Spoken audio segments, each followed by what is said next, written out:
Hello and welcome. Thank you so much for joining today. This is the fifth webinar in my series, Coping During COVID-19, How to Stay Positive, Productive and Connected. I really hope you are all doing well and are able to stay safe. We are most of us now in the third month of this coronavirus crisis. And of course, we are all of us personally affected, though in vastly different ways. I want to thank profusely those of you whose works or lives put you on the front line. We are thinking of you and are very grateful. And for those who have lost friends and family or are dealing with illness, please know that we are thinking of you. If you are someone who needs help, please reach out. One thing we all have in common is that our lives are profoundly different and there is pervasive and unprecedented uncertainty. In today's presentation, Positive Productivity, Developing Goals and Habits, and Tackling Procrastination, I want to focus on how we think about our day-to-day and work goals and activities.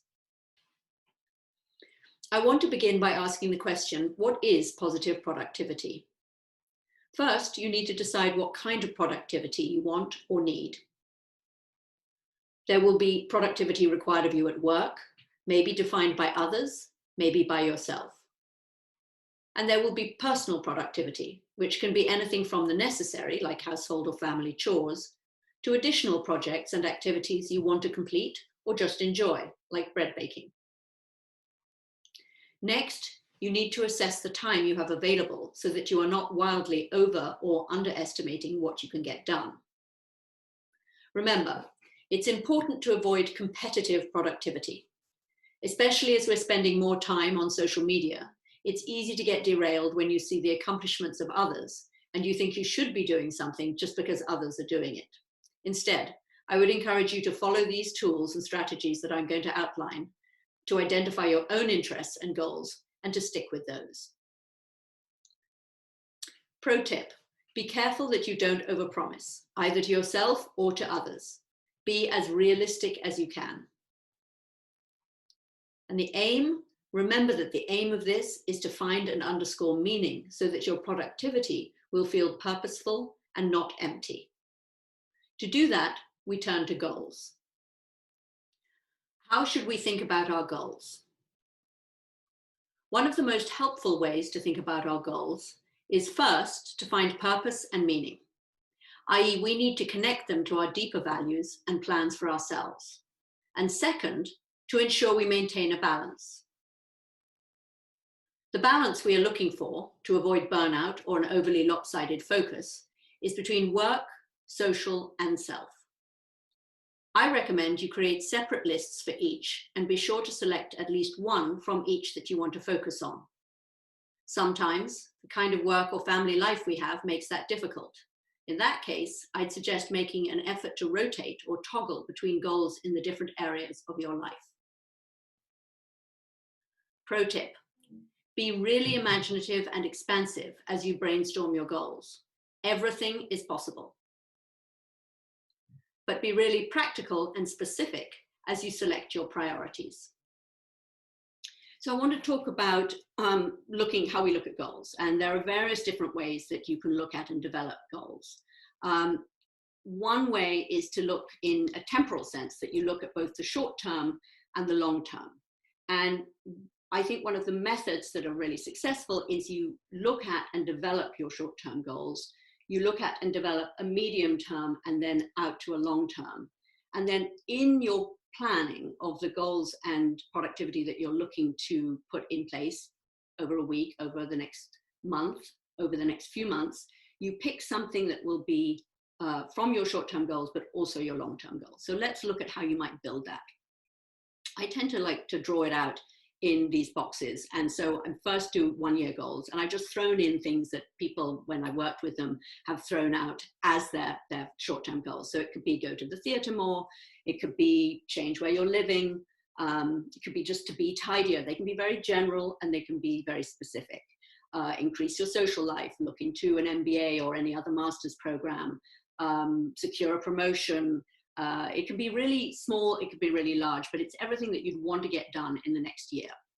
So then layer onto that a 5-year goals.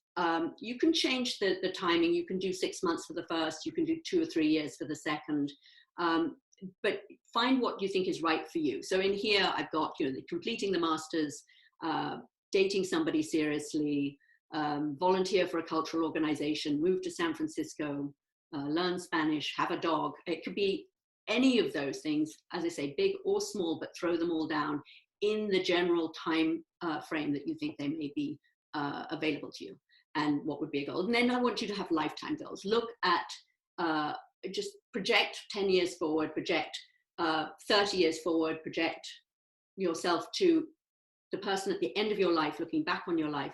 What would you like to have had as some of the larger goals? Have a happy family. You might want to live in the country. You might want to be an influence in your community. Never to retire, to write a book, to retire, to have 3 dogs. It can really be any of those. But I want you to think about what's very specific for you and start to look at whether the short-term goals actually feed into the longer-term goals.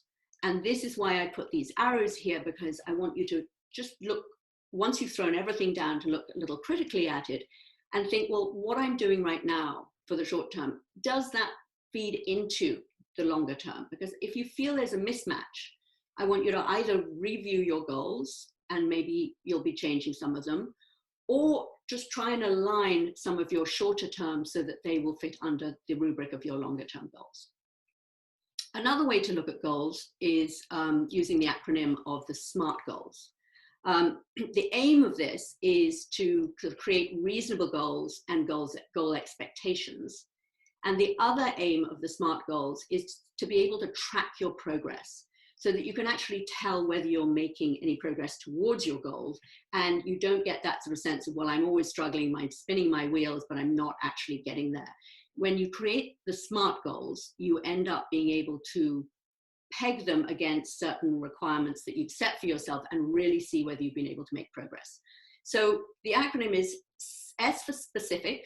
Be very specific. I might want to say that what I want to do is, let's say my overall goal is to be tidier. If I'm specific, I want to tidy up my study. Okay, that's a very personal goal here.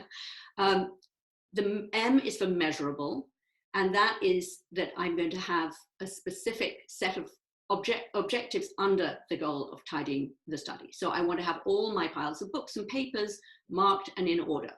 And the in-tray needs to be clear, which I don't think has ever happened. But anyway, that's maybe that's not a reasonable measurable, but for you it might be. So good luck with that. Then the A is for attainable. It's really important to set manageable goals and to find a period of time that has a bandwidth for the project. Don't set that goal for yourself when you know you have other things that are on a tight deadline. Set it when you know you have a little bit of leeway and may be able to put it in that time. The R stands for relevant. I actually want this to be something that is a result that I care about. So if my desk is tidier, I will find it easier to work. That is something that has relevance and meaning for me. And the last, the T, is time-based. Give yourself a deadline. I will do it by Friday. It's really important to actually have that deadline, because that is what allows you to do the real comparison and the real measurement of whether you've been able to do it. So you could use any of your goals and go through this. You could use it for exercise. Again, you'd be specific. I want to, start to do yoga. Measurable. I'd like to do it 3 times a week. Attainable. Actually, 3 times a week is too much for my schedule. I'm going to do it 2 times a week. It's relevant because I want to get fit. It's time-based. I'm going to make sure that by the end of May, that is what I'm doing. So you get the picture, and you can go through this set of requirements for any goal that you have. So one of the most important things is the motivation that you have. You need to develop these strategies and tools to achieve your goals. And motivation is one of the most important ways of actually getting there, because if you're picking goals that you're not actually really connected with, it's going to be hard to do. So you've identified your goals. What next? Reinforce and remember the motivation piece. Put sticky notes, write them out on sticky notes, put them somewhere where you'll see them, right in front of your desk, right in, by your bed when you wake up. You need to identify positive and negative habits. Be personal, be specific, and be honest. You really got to identify those that you, in order to be able to both reinforce the good and change the bad ones that aren't helping you. And then you need to prioritize.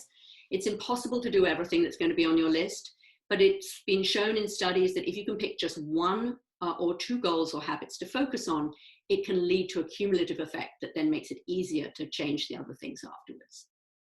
Pro tip, be clear-eyed, ask for feedback from someone you trust. We live in our own bubble. It's often we'll see it in a certain way, and it's very helpful to get somebody else's take. Invite them to give you a sense of what they see as your strengths and your blockages. The second pro tip is that this is the foundation of positive change. So focus on it carefully, take your time, and don't rush through this stage. So we know that good habits support goals. So I want to just go through how you're going to think about those habits that are there in support of the goals that you've now set for yourself. So identify the habits to be changed or reinforced. There's something called a keystone habit, which in many cases with people is if they can identify one habit, and often it's towards one goal. And once they change that, as I said, the reinforcement piece plays a big role. And once you change the single habit, let's say it's to start exercising, the other habits will sort of fall in place behind it. You may then start to sleep better. You may then start to eat more healthily. And that's something that if you can get a good keystone habit and start really focusing singly on that, the others will fall in behind. And the next thing is that you actually want to be thinking quite consciously about replacement habits. If there's something that you don't want to do, you want to give up sugar or smoking, or you want to give up just sort of flopping in front of the television the moment you finished with work, and instead you want to be doing something else, it's important to cue up a replacement habit. So you want to think about, well, my automatic move is to close my computer and just flop in front of the television. And instead I'm going to specifically leave my book out, and that is what I'm going to go to do. So when my instinct is to go to the television, I'm going to reach for the book. The second is, we did this last week. It's one of my favorite images, which is the red marker versus the yellow highlighter. The red marker is when you're sort of circling the things that you've done wrong and you'd like to change. But the yellow highlighter is, as I always say, the winner, in that the yellow highlighter is really where you're underlining the things that you're doing well, the things that are going very well, the things that are working you towards your goals. So if you can really emphasize not on the critical piece, but on the encouragement of the successful piece, it will again play into a very successful upward spiral. Rituals. Rituals are the same as structure, but again, connected with meaning and intention. The rituals around good habits are reviewing your goals regularly, reviewing them weekly, reviewing them maybe the night before so that you already set it ahead what you want. Again, I think pro tip is to hone in on one goal and one habit. Think of that keystone habit. Think of that one goal, one habit that you can really focus on in order not to get distracted by the other things. Other pro tip is just remember that queuing up and the reminders for the replacement habits. It's really hard to start breaking those old habit neural pathways unless you can give yourself a kind of relatively easy way of creating a new one. So I just want to go through a repeat from last week. This is a slide that we used last week because, again, we were talking about habits. And I just want to quickly go through it as a reminder. A lot about change is very emotional. I think it's about, there's a lot of discomfort in trying to change, and it's particularly discomforting to look at the things that you don't like about the way you're doing things. And so a lot of it is about managing your emotions. Really focus in on that, validate that you feel a certain way, whether you should or shouldn't, that is the way you feel. I want you to use the yellow highlighter a lot, and to remember to give credit where credit is due. It's very important that you actually identify and really kind of mark your successes. Analyze your successes and your failures in a very objective way. Know what makes change easier for you. And if you are having continuous setbacks, notice what those are. Notice what it is that tends to be your stumbling block, and use that in order to create new plans and create new replacement habits. Keep motivated. Review your goals. As I said, use the stickies, yellow stickies, to put them on your computer, put them on your desk, something to remind you why it is that you're doing certain things and what the underlying meaning of it is for you. And the second thing is make it a joint enterprise. I think it's very helpful to get other people to come on. They can, they can basically encourage you, but also studies show that if we work alongside someone who is very productive, we ourselves become more productive. Also, if we think that people are relying on our work, we become more productive. We are more likely to do things for ourselves and others than just for ourselves. So get somebody else involved in the enterprise and get them alongside you. And finally, the piece that we've looked at a couple of times is keeping track. Again, it's very easy to forget that you have made progress. It's very easy just to be looking at the deficits of what you're not doing. But keep track of what you've actually managed to do, where you started, where you are after week 1, where you are now. And that way you can actually give yourself some credit where credit is due and reinforce the positive. One of the important ways to identify which goals that you're going to go for and which habits you're going to try and either reinforce or change is to prioritize. And again, that's something that's quite difficult. There are often many things that we want to do, many things we want to do for ourselves, that we want to do for others, many things we want to do for work, for pleasure. And it's really hard to identify just the one, or sometimes it's hard. So one of the ones I want to look at is kind of it tends to be a little bit more within work, but can also be something where you'd be looking at both at work and home things. And that is what they call the urgent versus important matrix. It's a useful tool, sometimes known as the Eisenhower matrix, because it was named after President Eisenhower. So what you've got is these 4 quadrants, and the first is urgent and important. This is where you have crises, you have pressing problems, you have immediate demands, you have deadlines, things that are just required very soon and are needed right now. You have too much of these, and often the result can be a burnout. The second is the not urgent but important. Under here you have purpose, strategy, planning. One of the things that Eisenhower said is if you're too focused on the first quadrant, you don't get to the second quadrant, and that is where the important progress is really made. So you need to be able to make time so that you can get to that second quadrant of the more thoughtful activities. The third is the urgent but not important. These can be interruptions, irrelevant distractions, non-productive meetings. A lot of this can lead to frustration and low accomplishment. And the final one is the 4th, which is the not urgent and not important, answering some emails. Actually, I shouldn't say which shouldn't be all emails. Some emails, some social media, some Googling. It's where at the end of the day you're saying, goodness, where did the day go? I got nothing done. Some people are really wanting to fill out all of these. You may find it just useful to put in a couple of the boxes, but just put in your own list of things that you need to do and see if you can divide it between these, because it might help you identify what you want to prioritize and what you want to leave more on the back burner. The aim here is to be effective and efficient with the time that you have. It's also to be able to spend time on important things as well as urgent things. One thing to remember is that often tasks can get to the urgent because they're unforeseeable, but also they can often get there because we haven't properly prepared for them. So if you can identify those that maybe if you managed to do them earlier, you wouldn't have them in the both important and urgent in the end, and pre-prepare, you will be able to plan your time to spend a little more time in that important but not urgent section.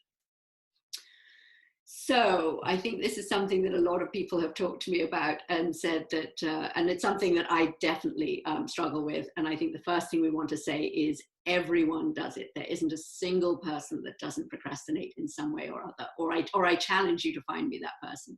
I noticed at the beginning of this crisis, actually, there was a book that I saw on the book list in the newspaper, which was called Procrastinating, which I thought was just a wonderful title of a combination between what we're all doing with some of our more serious tasks and then what a lot of people are just choosing to do instead.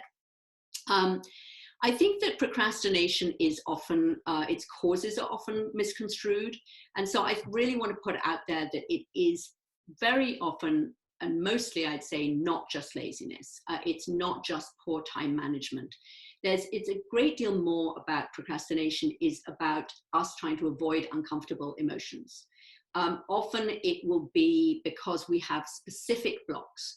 Identify your own blocks. The self-reflection part of this is essential. Are you a perfectionist? Do you have a particular fear of failure? Do you just dislike the task?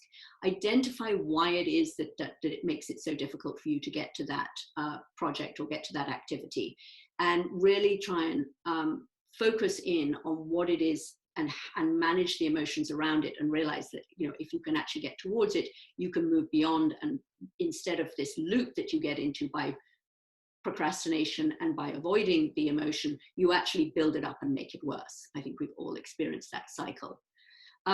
So break down the task. You've got to set and complete one measurable goal at a time. Use the SMART goals to identify specific tasks and then work towards that goal. But if you have a good method of doing it, do it. If you don't, try out that SMART chart and see if that works for you in some way. Third is minimize distractions. Turn everything that you don't need off. It is an absolute fantasy that multitasking means we can do lots of things well at the same time. It just does not work that way. Don't multitask. Turn off the social media. Do yourselves a favor. And the fourth here is you've got to create the structure and order to your day and week. Dig down for the grit and resilience. Be your own coach. Be your own taskmaster, but also be someone who's going to give you your own rewards. It's hard to create structure if it's not something that you're used to. For some people, it's easier. But if it's something you struggle with, you know, start with that. Create the framework to your day and then work within that. So pro tip here is use reinforcements, reminders, rewards. Use the reminder on your phone. Use post-it notes. Write yourself notes for during the day that will pop up. Anything that's going to help you. And then remember that change takes repetition, it takes patience, and it takes determination. So I want to just look at some of the pitfalls. By understanding and reviewing what may be the potential pitfalls, we make ourselves more able to deal with them successfully. So what are these? We have unrealistic goals. Remember, goals need to be achievable. They need to be small steps on the way to a larger objective. Another is anxiety. It makes it very hard for us to focus when we're highly anxious. I know that's very hard to control at this time, but that's again something we've talked about before. And when we get to the counterpoints to the pitfalls, we'll be talking about some ways to counter that anxiety. Increased stress. Remember how we discussed in the past the thinking high road and the reactive low road. When we're flooded, our brains get hijacked, and then we're in the reactive habitual part of our brains, not the thinking frontal lobe. Thinking loses out to emotions when we're at that point. Multitasking, I just mentioned that, you know, it is a myth that we can do multiple things simultaneously and very well. You may think you can, but you can't. So do yourself a favor and try to focus on just one thing at a time. Next, we have perfectionism. This can be paralyzing. I think it's something that we often think as something that makes us work particularly well and maybe makes projects or presentations particularly good, but there's a flip side of that, and it can be the thing that actually stops you even starting the work in the first place. If that's something you find it prevents you, is your blockage, then try to work out what is good enough and aim for that. Be forgiving with yourself so that you can get started. Shifting goals, that is very hard. And I think in this time, particularly when people are working with outside offices, I think a lot is shifting, because I think that we're inventing it as we go along. And so I think people aren't necessarily clear what they want to be aiming towards. It's very hard. Just acknowledge that it's hard, but keep calm, breathe, start the process again of identifying the goals and prioritizing with these new shifted goals, and then start tracking your success and the struggles with that. Distractions. Your brain's capacity is impressive, but it is limited. You only have a certain size of a working memory. So help it out. Turn off the devices that you don't need. You can put an egg timer or some kind of timer so that, you know, an hour later you give yourself maybe the reward of going back to look at them for 5 or 10 minutes. But while you're working, or while you're working on a certain project, just save yourself from that. And finally, self-doubt. This one is self-explanatory. We doubt ourselves, we doubt our abilities to change, our abilities to reach our goals. So go back to the basics, remind yourself what the goals are and how change and new connections happen. It's evidence-based. There's neurological facts that really support knowing that you can do this, and so then keep going towards your goals. So I want to look at the positive counterpoints. What do we have at hand to counterbalance all those pitfalls? So the first is self-care. I've got everything in here. I've got good food, I've got exercise, I've got mindfulness and good sleep. Those are something that they just pay in dividends. So I'd really ask you to focus on that and always set aside some of every day where you can do the self-care piece of it. Make it a team effort. I think that it's more fun to be with others. It can be more humorous. And others can also help us have a perspective that sometimes we find difficult on our own. We've got the thinking high road. That is, as we know, our counterpoint to that reactive low road.